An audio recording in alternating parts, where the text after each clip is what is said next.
Mabuhay, this is Bob from Love Beyond the Sea. I recently made a video about why I used an online dating site to find a Filipina to marry, and I want to read a comment here and that I agree with, and I want to add to it. So please subscribe here, Love Beyond the Sea. I married a Filipina wife, a woman from the Philippines in 2015, been married still for 8 years and about 5 months, and I'd like to just talk about the realities, day-to-day life with her, and hanging in there, and maybe dispel some untruths that are out there.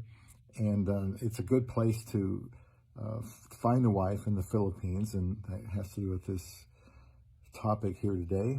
So please subscribe and leave a comment. Check out my many playlists over there and my affiliate link for Christian Filipina.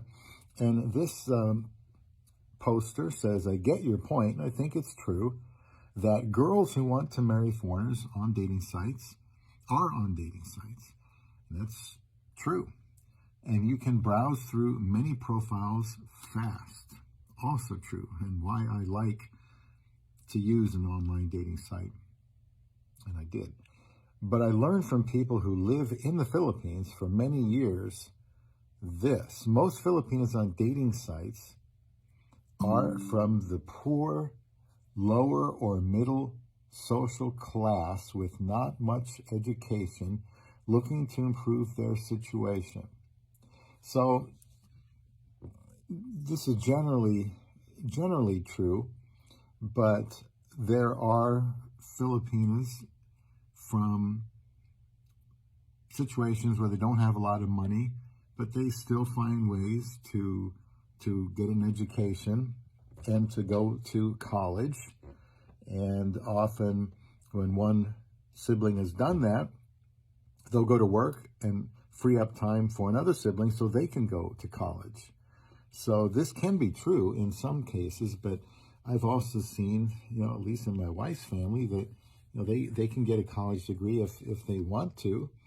I mean, anyone can. But some women come from some areas that are so poor and remote that I suppose it's nearly impossible to even get to a good school. Now, I still think overall you're better off getting someone with a college degree, but I'm not going to say, that that's a must-have, because it wasn't a must-have when I was looking for a wife. But it seemed like most of them did go to college, just like my wife did in the Philippines, and she's doing some more schooling here in America. But for the most part, I agree with that statement. And the ones that are on the dating sites are more willing to relocate and marry a foreigner. And they continue because also more Filipino men are after those, and they don't need financial support. And a lot of couples get to know each other by recommendation through family and friends, or if Christian in church.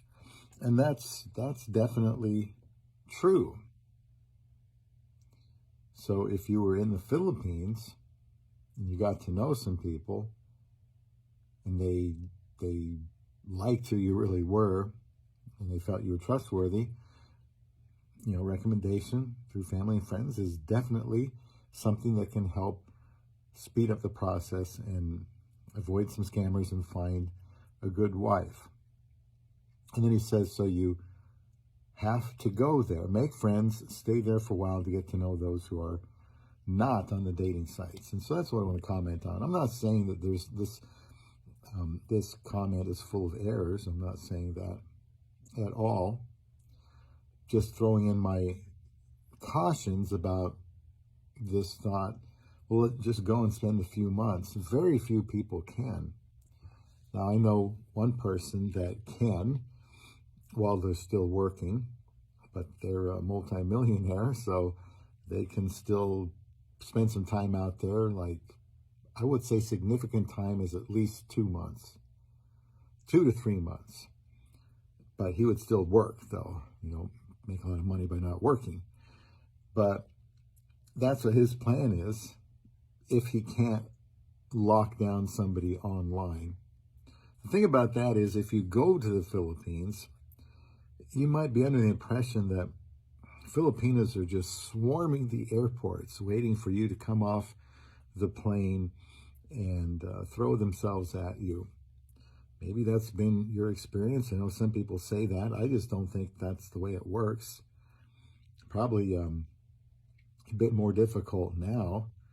A lot of South Koreans are there, even younger ones with money. And so there's more competition.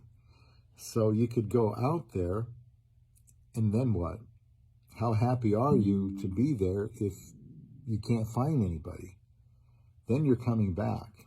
If you go out there thinking, well, yeah, surely I'll find somebody, and it's not looking that way, and you have limited time left in your significant 2 to 3 month stay in the Philippines, you might start to press, to start lowering your standards and what you're looking for. Or maybe you just get really discouraged and say, wow, I just wasted thousands of dollars on this. Should I go back again and try it again sometime? Now, this would be somebody, I would think, that's retired that can go out there and spend so much time. Fortunately, when I married my wife in 2015, I met her in March. Online in March, and I met her in person in April. So by that time, I still had significant vacation time left.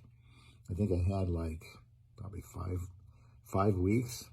So I took 4 of them when I went out there, knowing that, well, that's okay, because I'm going to have a wife. I don't care if I only have 1 week to go the rest of the year. And that year went by really fast.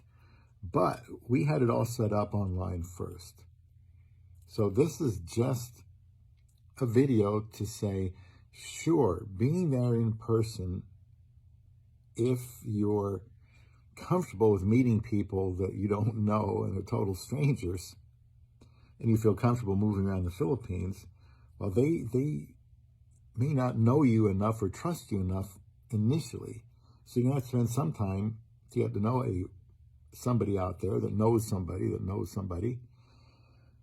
So that can take time. And how fast will that go? And will your effort be successful in the time you have allotted? Most people can't go out there for 6 months and see what happens. Some can, that's great.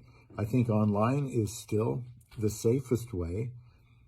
You can make lists, you can save those names on the website so you don't forget who you liked and who stands out. And devote yourself hard. Make it your second job, like I did, to talk to women. And then somebody stands out, and then you can go meet that one person.